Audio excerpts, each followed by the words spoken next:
जय गुरु जी संगत जी। वीडियो को लाइक कीजिए, चैनल को सब्सक्राइब कीजिए और बेल आइकन को प्रेस कर दीजिए ताकि आपको लेटेस्ट वीडियो की जानकारी अच्छे से मिल सके। जय गुरु जी संगत जी। गुरु जी का अनंतम अनंतम शुक्राना। गुरु जी के श्री चरणों में कोटि कोटि प्रणाम और गुरु जी की प्यारी प्यारी संगत को जय गुरु जी। संगत जी, आज का सत्संग बहुत ही खास है, बहुत ही महत्वपूर्ण है। आप सत्संग को अंत तक सुने और पूरा सुने। आपको अपने कई सवालों के जवाब मिलते हैं और आगे भी मिलते रहेंगे और इस सत्संग से भी बहुत सारे मिलेंगे। आप जानते हैं सत्संग सुनने वाले का भी भला और सत्संग सुनाने वाले का भी भला है। इसलिए संगत जी बहुत भाव के साथ, बहुत मन लगा करके पूरा सत्संग सुने। सत्संग को अधूरा ना छोड़े, इसमें हमारे गुरु जी का अनादर होता है। अगर आप भी अपने सत्संग शेयर करना चाहते हैं तो हमारे ईमेल आईडी और व्हाट्सएप पर सुंदर लिखावट में हिंदी में ईमेल आईडी और व्हाट्सएप पर शेयर कर सकते हैं। और अगर आप चाहें तो ईमेल आईडी और व्हाट्सएप पर टाइप भी कर सकते हैं। तो चलिए संगत जी, आज का सत्संग शुरू करते हैं। आज का सत्संग गुरु जी की प्यारी और पुरानी संगत का सत्संग है। आज हम नारंग अंकल का सत्संग सुनेंगे। जय गुरु जी, शुक्राना गुरु जी, अनंतम शुक्राना गुरु जी। सारी संगत को जय गुरु जी। संगत जी, गुरु जी के साथ मेरी जर्नी 2001 में शुरू हुई। I was working with the central government और मेरी पूना से चंडीगढ़ पोस्टिंग हुई और मेरा बेटा +2 कर रहा था, तो मेरी फैमिली पूना रही और मैं चंडीगढ़ आ गया। जब मैंने चंडीगढ़ ऑफिस ज्वाइन किया तो मेरे कुलीग थे बदन अंकल। ये मार्च अप्रैल 2001 की बात है। उन्होंने मुझे आकर 1 या 2 दफा कहा कि मैं अपने गुरुजी के पास गया था, वो आपको बहुत याद कर रहे हैं। मैंने कहा कि मैं तो किसी गुरुजी को जानता नहीं, नंबर 1, और नंबर 2 मुझे ऐसा किसी पे इंडिविजुअल पर विश्वास नहीं है कि मैं ऐसे किसी को गुरु मान लूं। फिर मैंने उन्हें कहा कि it's very nice of him कि उन्होंने मुझे याद किया, बट मेरा जाने का कोई इरादा नहीं था। उन्होंने मुझे 2-3 बार कहा कि मैं कल गया था गुरुजी के पास और गुरुजी ने कहा कि नारंग अंकल नहीं आए। मैंने कहा अरे मुझे नहीं जाना। मेरी उस समय मेरी ईगो, मेरी इमेच्योरिटी, मेरी स्टुपिडिटी सब सामने आ गई। उस समय मैं एक सीनियर ऑफिसर था, तो मैंने कहा कि मैं तो नहीं जाऊंगा, लेकिन अगर गुरुजी को कुछ काम है तो मैं कर दूंगा। तो बदन अंकल ने हंसते हुए कहा कि अरे गुरुजी को किसी से कोई काम नहीं, वो तो तुझे ब्लेस करना चाहते हैं। वो तो महापुरुष है और वहाँ पर तो सिर्फ शब्द गुरबानी होती है और आपको वहाँ बहुत कंफर्टेबल लगेगा। मेरी आप बात मानो तो आप वहाँ चलो। और ऐसी बात हुई और 2-4 रोज के बाद फिर बदन अंकल मेरे कमरे में आते हैं और कहते हैं कि गुरुजी की माताजी गुजर गई है और उन्होंने मुझे कहा कि मैं डुगरी में अफसोस जताने जा रहा हूँ, would you like to come. अब संगत जी, ये एक ऐसा मौका होता है कि हमारे कुछ संस्कार ऐसे हैं कि जिस इंसान ने हमें 2-3 दफा बुलाया हो और उसे मैं 2-3 बार मना कर चुका हूँ, तो मैंने सोचा कि चलो चल करके अफसोस तो कर ही आते हैं। तो बदन अंकल के साथ मैं चंडीगढ़ से डुगरी गया। 2 घंटे का रास्ता है। हम 10 बजे चले, 12 बजे पहुंच गए और सोचा कि आधा घंटा वहाँ अफसोस करेंगे, बैठेंगे और 3-3:30 बजे वापस आ जाएंगे। जब हम डुगरी पहुंचे तो गुरुजी घर में नहीं थे, बट ऑब्वियस बात है कि जिस काम के लिए गए थे और गुरुजी थे ही नहीं तो हमें वेट तो करना ही था। हम वहाँ बैठे, रुके और पता चला कि गुरुजी कहीं बाहर गए हुए हैं। तो इस बीच वहाँ बदन अंकल ने मुझे गुरुजी की फैमिली से इंट्रोड्यूस करवाया, गुरुजी के बापूजी से मिलवाया, गुरुजी के बड़े भाई रूप सिंह अंकल जो गौरव अंकल के फादर हैं, गुरुजी की भाभी जी, गुरुजी की सिस्टर कृष्णा बहन जी, इन सब से मुझे मिलवाया और हम लोग सब बैठक में बैठ गए। वहाँ पर हमने चाय प्रसाद लिया और वहीं पर बैठे बैठे गुरुजी की बातचीत करते करते हमने गपशप शुरू कर दी। अब चूंकि गुरुजी का वेट करना था और वहाँ पे टाइम तो पास करना ही था, तो हमने कुछ ऐसे ही सवाल करने शुरू कर दिए। तो मैंने भी बापूजी से और कृष्णा बहन जी से कुछ ऐसे ही सवाल कर दिए। मैंने पूछा कि गुरुजी जब छोटे होते थे तो बचपन में क्या करते थे? वो सारे टाइम गुरुद्वारे या मंदिर में ही रहते थे या स्कूल भी जाते थे? और बातों बातों में पता चला कि गुरुजी डबल MA हैं। उन्होंने MA इकोनॉमिक्स और MA इंग्लिश भी की है। फिर मैंने पूछा कि क्या गुरुजी बचपन में खेलकूद करते थे या शरारती थे? और बातों ही बातों में मैंने बापूजी से पूछ लिया कि बापूजी आपको पता कैसे चला कि आपके घर में गुरु पैदा हुआ है? तो बापूजी ने कहा कि बेटा हमें तो खुद को ही नहीं पता था, बट हमें कुछ संकेत मिलते रहे, लेकिन हमने उन संकेतों को सीरियसली नहीं लिया। मैंने कहा फॉर एग्जाम्पल? तो बापूजी ने कहा कि जब गुरुजी पैदा हुए हुए घर में, तो जो दाई है जो अंदर डिलीवरी कर रही थी वो भागी भागी बाहर आई और कहने लगी कि उसने अंदर सांप देखा है। ऑब्वियस बात है कि जितने भी आदमी लोग हैं वो सांप को मारने अंदर चले गए, लेकिन अंदर जाकर के देखा तो कोई सांप था ही नहीं वहाँ। तो दाई से कहा गया कि आपको कोई गलतफहमी हो गई, वहाँ तो कोई सांप है ही नहीं। अब ये एक इंसिडेंट था एज ए सिंबॉलिक रेफरेंस कि लॉर्ड शिवा एक ह्यूमन फॉर्म में आए हैं। अब इस बात को कोई वहाँ पर समझ ही नहीं पाया, ना किसी के मन में ऐसी बात हुई, और वैसे भी इस बात को समझना बहुत मुश्किल है जब तक कि आपको उसकी शख्सियत के बारे में ना पता हो। एक नया बच्चा पैदा हुआ है, सांप आया, it could be a hallucination. फिर एक दफा अर्ली 60s में पंजाब में बहुत तेज बारिश हुई और वहाँ पर बाढ़ आ गई। गुरुजी तब 8-9 साल के रहे होंगे, और जब बहुत तेज मूसलाधार बारिश हो रही थी तब गुरुजी की माताजी ने अपने घर में काम करने वाले एक आदमी को कहा कि जाओ गुरुजी को देख कर आओ। वो आदमी बाहर गया, कुछ आधा मील दूर गया होगा, और उन्होंने एक बरगद का पेड़ देखा और वहाँ पर एक प्लेटफॉर्म जैसा बना हुआ था, और उन्होंने देखा कि गुरुजी वहाँ पर बैठे हुए हैं चौकड़ी मार करके। हैरानी की बात है कि जो व्यक्ति कामा देखने गया था वो घर लौट कर आया और उसने बताया कि सारे रास्ते मैं 2-2 फुट पानी में गया हूँ। मैं उस स्थान पर पहुंचा जहाँ गुरुजी पेड़ के नीचे बैठे हुए थे।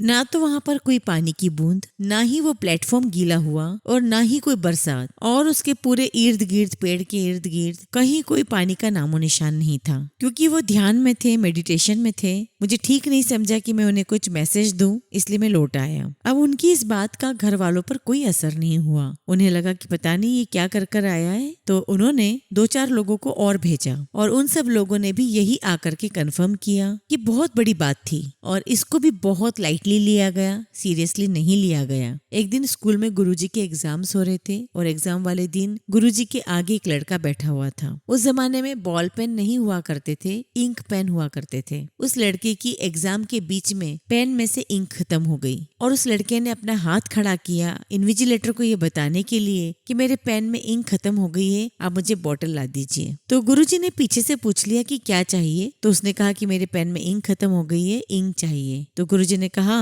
कि अपना पेन मुझे दे, और उसने जब गुरुजी को पेन दिया, गुरुजी ने पेन में फूंक मारी तो पेन इंक से भर गया। इतनी ही देर में इन्विजिलेटर आ गया और उन्होंने उन दोनों को पकड़ लिया और कहा कि आप दोनों तो नकल कर रहे हैं। तो वो लड़का कहने लगा कि नहीं, हम नकल नहीं कर रहे, हम कॉपी नहीं कर रहे हैं, मेरे पेन में इंक खत्म हो गई थी, इन्होंने फूंक मारी और इंक आ गई। उस इन्विजिलेटर को तसल्ली नहीं हुई, उसने बाहर बुक शॉप पर जाकर के एक नया पेन खरीदा और पेन ला करके गुरुजी को दिया और कहा कि अगर तुम में इतनी शक्ति है तो इसमें इंक भर के दिखाओ। और फिर गुरुजी ने उस पेन में फूंक मारी और पेन इंक से भर गया। अब वो बहुत परेशान, और वो बापूजी का दोस्त भी था, उठना बैठना साथ में था। तो शाम को घर आकर के बापूजी को कहता है कि भाई आपके घर में तो एक जादूगर पैदा हुआ है। ये वाली बात भी हंसी मजाक में निकल गई। एक गुरुजी के प्रोफेसर जो उन्हें कॉलेज में पढ़ाते थे वो वहीं मौजूद थे। तो उन्होंने बताया कि एक लड़का, यानी कि गुरुजी के बारे में बताना चाह रहे थे कि जब मैं अटेंडेंस लेता था तो क्लास में होते थे, और जब मैं पढ़ाना शुरू कर देता तो गायब हो जाते, और फिर जब क्लास खत्म होने का टाइम होता तो फिर वो वही क्लास में मौजूद होते। ऐसा 1 दफा हुआ, 2 दफा हुआ। तो मैंने सोचा कि मैं प्रिंसिपल को जाके शिकायत करूंगा कि रोज ऐसे ही होता है, अटेंडेंस के समय मौजूद होता है, पढ़ाने के समय गायब, और क्लास खत्म होने के समय फिर आ जाता है। तो प्रोफेसर जो है वो बोले कि मैं बहुत सोच में पड़ गया कि मैं प्रिंसिपल को बोलूंगा तो वो मुझे ही गलत ठहराएंगे कि अटेंडेंस के समय भी मौजूद रहता है और क्लास खत्म होने के बाद भी मौजूद रहता है, तो बीच में कैसे गायब हो सकता है। तो एक बार उन प्रोफेसर साहब ने बताया कि वो लोग टीचर रूम में बैठे हुए थे जहाँ पर वो लंच लिया करते हैं। तो उन्होंने इस घटना का जिक्र अपने किसी एक टीचर फ्रेंड को बताया कि भाई मेरी क्लास में ऐसा एक लड़का है और ऐसा ऐसा होता है। तो जैसे ही उन्होंने ये बात बताई तो वहाँ मौजूद 3 प्रोफेसर बोले कि अरे अरे ये तो सेम हमारी क्लास में भी होता है। हम ये सोच करके चुप रहे कि अगर हम किसी को बताएंगे तो कोई हमें ही गलत ठहराएगा। तो ये वाली बात भी बापूजी तक आई और इस बात को भी बहुत लाइटली लिया गया। तो ऐसे ही बापूजी ने कहा कि बस इस प्रकार की ऐसी बहुत बातें आई और बहुत प्रकार के संकेत मिले।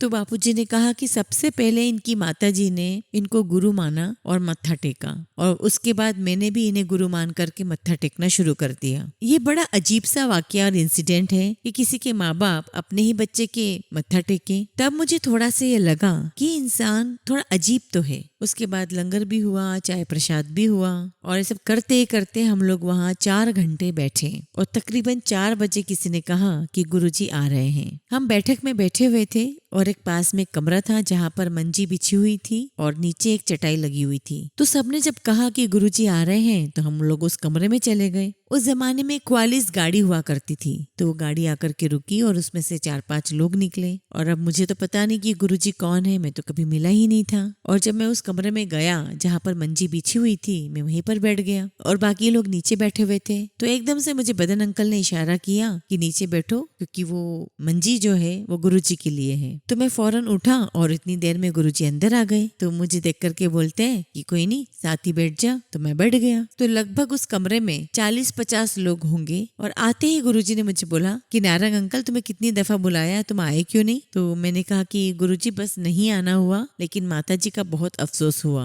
तो मुझे कहते हैं कि अच्छा चल, तू मुझे ये बता कि तू चंडीगढ़ कब से आया हुआ है? तो मैंने बताया गुरुजी को। फिर गुरुजी ने इस बीच में और बातें की। फिर मैंने बीच में बोला कि बड़ा अफसोस हुआ, माता जी का ऐसा हुआ। फिर बातें गुरुजी करने लगे कि तेरी पोस्टिंग कहाँ कहाँ हुई। तो मैं बताता रहा कि मैं पूना रहा, मैं बॉम्बे रहा, दिल्ली रहा हूँ। और मुझे इस बीच में ऐसा लगने लगा कि मैं तो बीच बीच में अफसोस जताए जा रहा हूँ और गुरुजी मुझे सीरियसली ले ही नहीं रहे। और तो और गुरुजी मुझे तरह तरह के सवाल पूछ रहे हैं। एनीवे, और बातें करते कराते उन्होंने मेरी फैमिली के बारे में पूछा। मेरे चाचा जी थे चीफ सेक्रेटरी, जो पंजाब से रिटायर्ड थे। ये मैंने बताया तो बोलते कि अच्छा तेरे चाचा, वो भी मेरा भगत है। और जब हम आधा पौना घंटा गुरुजी से बातचीत करते हुए उठने लगे तो गुरुजी कहने लगे कि नारंग अंकल, 21 मई को माता जी का भोग है, आना जरूर। और अचानक मेरे मुंह से निकल गया सत्यवचन। संगत जी, मैं कह सकता था कि मैं कोशिश करूंगा, I will try my best, लेकिन मेरे मुंह से सत्यवचन निकला। मुझे लगता है कि गुरुजी की मेहर थी कि उन्होंने मेरे मुंह से ऐसा वचन निकलाया। और सत्यवचन का मतलब है कि आई ओबे योर कमांड।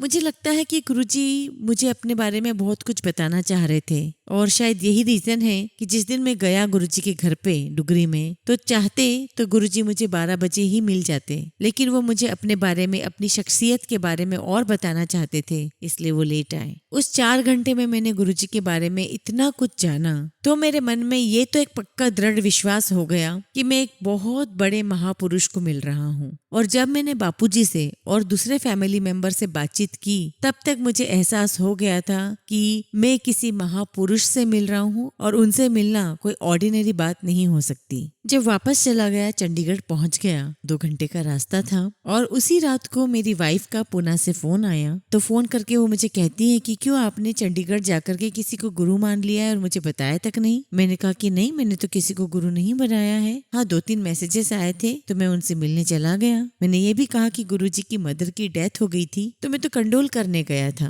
और उन्होंने मुझे कहा है कि 21 मई को भोग पर जाना है और मेरे मुंह से सतवचन निकल गया है तो मैं 21 मई को दोबारा जाऊंगा। मैंने कहा आपको कैसे पता चल गया? तो कहती है कि पूना में एक आंटी है, उनका बेटा पूना में पढ़ रहा था, तो पूना से वो दिल्ली गई हुई थी और वो उनको मिली और कहा कि नारंग अंकल गुरुजी से मिलाए हैं और ये बहुत अच्छी बात है। संगत जी, जहाँ तक मुझे याद है, मैं 16 मई 2001 को गुरुजी के घर अफसोस करने गया था और उसकी ठीक बाद मैं 21 तारीख को उनके घर डुगरी में भोग के लिए गया था। और जब मैं वहां गया 21 तारीख को, तो मैं अपने ऑफिस की गाड़ी लेकर के गया था। तो जो सेवादार थे वहां पर, उन्होंने मेरी गाड़ी VIP पार्किंग में लगा दी और मुझे अंदर ले गए। और संगत जी, वहां पर हजारों की तादाद में संगत थी और मुझे वहां बिठा दिया जहां पर एक VIP के लिए अरेंजमेंट्स थे। मैं वहां जाकर के बैठ गया। बहुत बड़े बड़े लोग आए हुए थे वहां पर, तो मुझे लगा कि हाँ, कुछ तो बात होगी कि इतनी दुनिया, इतने बड़े बड़े लोग आए हुए हैं। वहां पर गुरु ग्रंथ साहिब का प्रकाश हुआ। भोग जो है वो सिख धर्म के अनुसार हुआ था। और जब मैं अंदर गया तो भाई हरबंस सिंह जकादरी वाले कीर्तन कर रहे थे। तो इतनी देर में मेरे मन में एक ख्याल आया कि अब तो गुरुजी पंडाल में है नहीं, अभी आएंगे और जब वो आएंगे तो सारी संगत उठ करके उनके पैर छूने लगेगी। और गुरु ग्रंथ साहिब की मर्यादा के मुताबिक गुरु ग्रंथ साहिब की प्रेजेंस में किसी और शख्सियत, किसी और इंसान के पैर नहीं छुए जाते। बस जस्ट मेरे दिमाग में एक रैंडम थॉट आया और संगत जी, बस मेरा ख्याल आने की देर थी।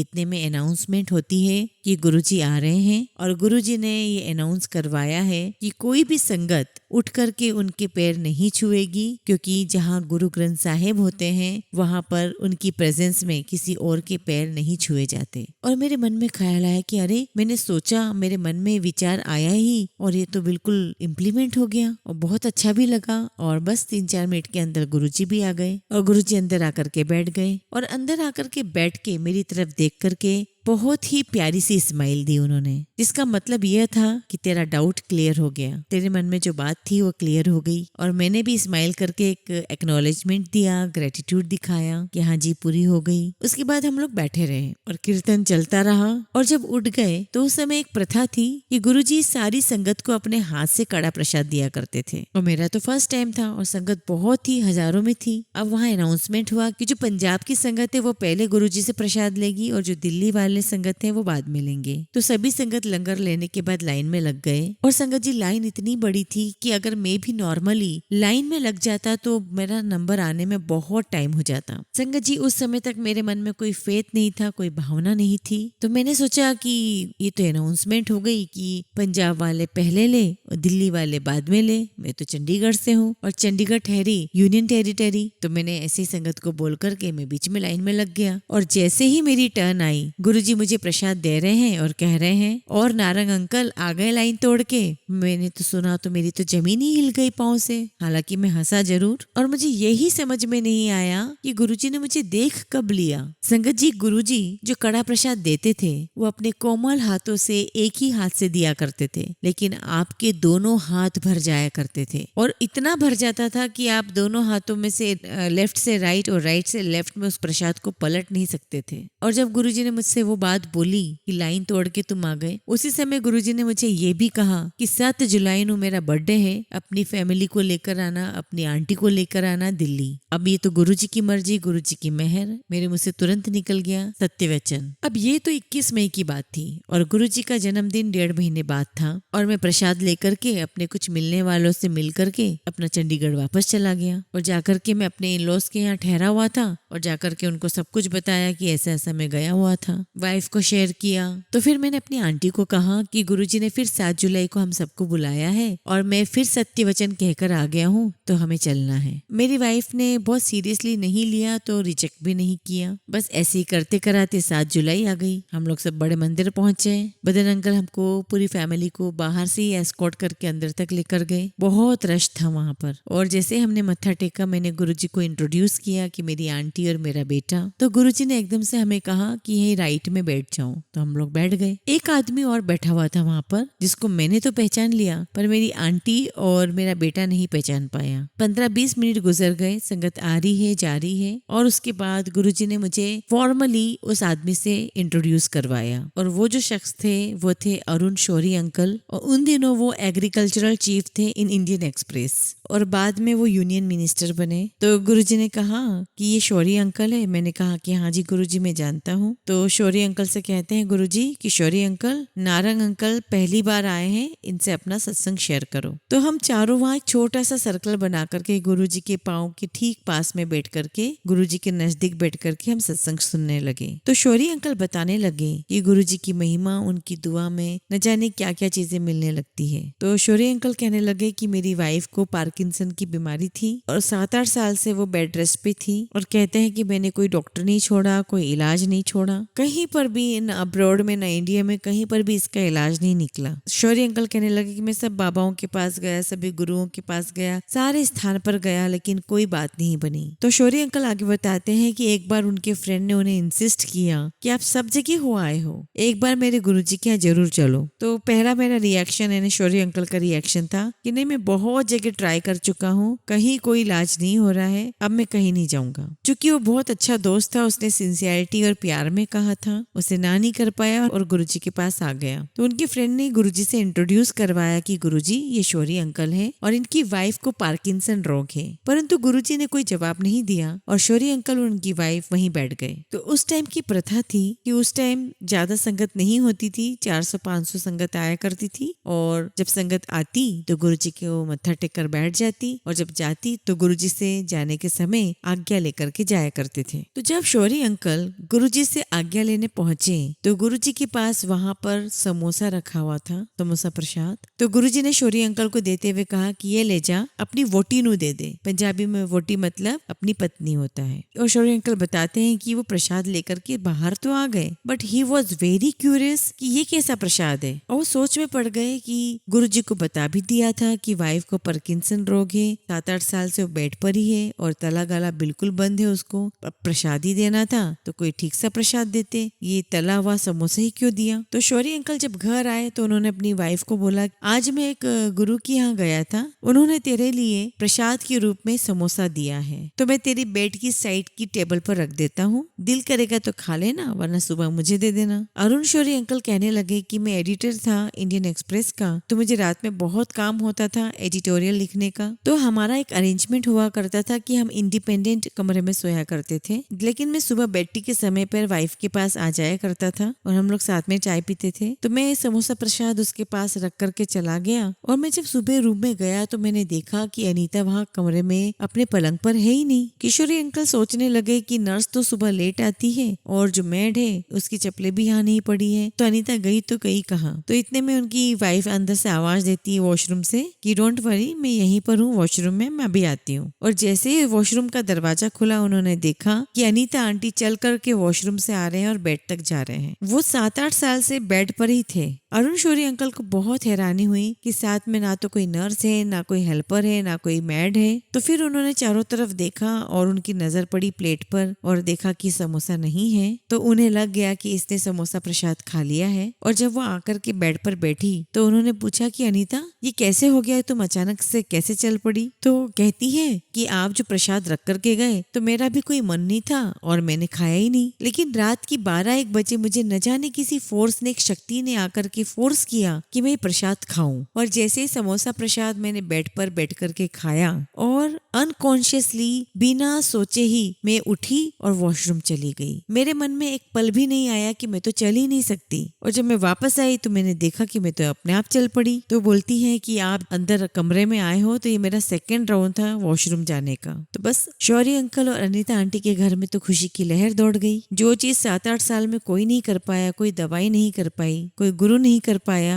कोई सिद्धि वाले नहीं कर पाए, लेकिन गुरुजी ने करके दिखा दिया। सब लोग बहुत खुश। अगले दिन गुरुजी को मत्था टेकने के लिए एम्पायर स्टेट गए, शुक्राना किया और होले होले वो अनीता आंटी चलने में इतनी परफेक्ट हो गई, क्योंकि एम्पायर स्टेट में जो लंगर होता था उस लंगर में अनीता आंटी लोगों को लंगर सर्व किया करती थी। जब शौर्य अंकल ने अपना सत्संग खत्म कर लिया तो मैंने कहा कि शौर्य अंकल मैं आपका बहुत बड़ा एडमायरर हूँ और मैं तकरीबन आपके सारे आर्टिकल्स पढ़ता हूँ। और आपने कुछ महीने पहले इंडियन एक्सप्रेस में संडे मैगजीन सेक्शन में एक आर्टिकल लिखा था, देयर आर नो गॉड और a godman, they all are fraud. कोई गुरु, कोई फेथ नहीं है, ये सब फ्रॉड है। और आपने ये आर्टिकल एक बार नहीं, संडे 3 बार हफ्ते तक कंटिन्यूशन में आता रहा। और आप ये आर्टिकल लिखने वाले आज मुझे गुरुजी के सत्संग सुना रहे हैं। तो उन्होंने कहा, Narang uncle you are very right, I am impressed, तुम मेरे एडमायरर हो, तुम मेरे आर्टिकल पढ़ते हो, लेकिन ये सारे आर्टिकल मैंने इस द्वार पर आने से पहले के लिखे हुए थे। तो जब मैं गुरुजी के पास आया, उनकी मेहर हो गई, तो गुरुजी ने मुझे साफ बोल दिया कि अब इस प्रकार के आर्टिकल नहीं लिखना।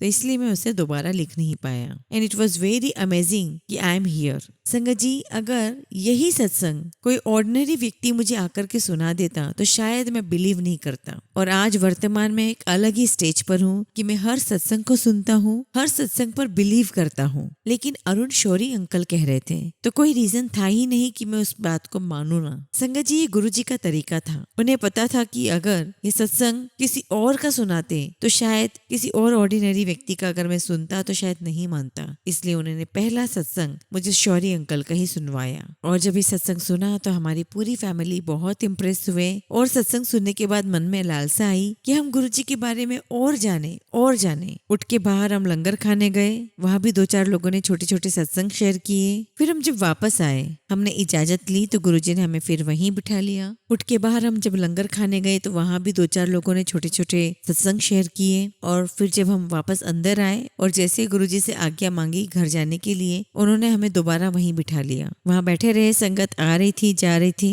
किसी किसी को गुरुजी प्रसाद दे रहे थे। और जब बिठा लिया तो थोड़ी देर बाद बोलते हैं गुरुजी की चलो नारंग अंकल चलो।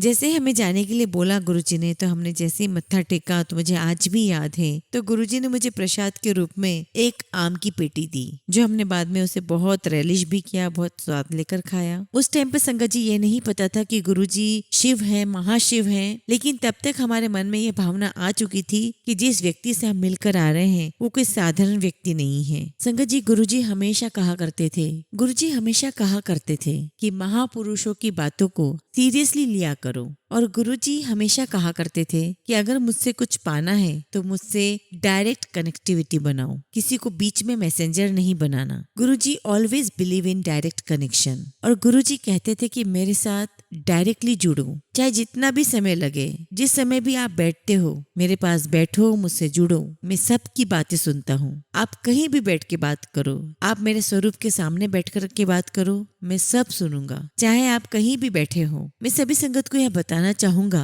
कि गुरुजी का डायरेक्ट कनेक्शन पर बहुत जोर था। कोई आंटी अब्रॉड से आई थी और उसे किसी ने कहा था कि गुरुजी के साथ अमृत वेला में जुड़ो, तो वो पूछ रही थी कि अमृत वेला कितनी बजे होता है, रात में, सुबह कितनी बजे। तो गुरुजी ने उन्हें बुला करके कहा कि आंटी तो जगह जगह पूछती रहती है कि अमृत वेला कितनी बजे होता है, जिस दिन तुम उससे दिल से जुड़ जाएगी उसी दिन अमृत वेला है। 24 घंटे में आपको जितना भी समय मिले संगत जी, 10 मिनट 5 मिनट आप गुरुजी से जुड़ो, बातें करो। और जो दूसरी चीज गुरुजी कहा करते थे, टोटल सरेंडर। और इस बात को जो मैं समझा हूँ वो यह कि अगर गुरुजी के पास आए हो तो सब कुछ छोड़ दो, अपनी मेहनत करो, अपनी कमाई करो, अपने फर्ज पूरे करो, लेकिन रिजल्ट मुझ पर छोड़ दो। टोटल सरेंडर का मैं एक एग्जाम्पल देना चाहूंगा कि अगर आपके मन में 10 डिजायर हैं, 10 ख्वाहिशें हैं और आप गुरुजी के पास जाते हो और मन में सोचते हो कि ये हो जाए, ये हो जाए, और उसके बाद आपके पास अच्छी पोस्ट आई है, आप रिसोर्सफुल हो, आप पैसे वाले हो, 4 जगह पैसे चढ़ाते हो,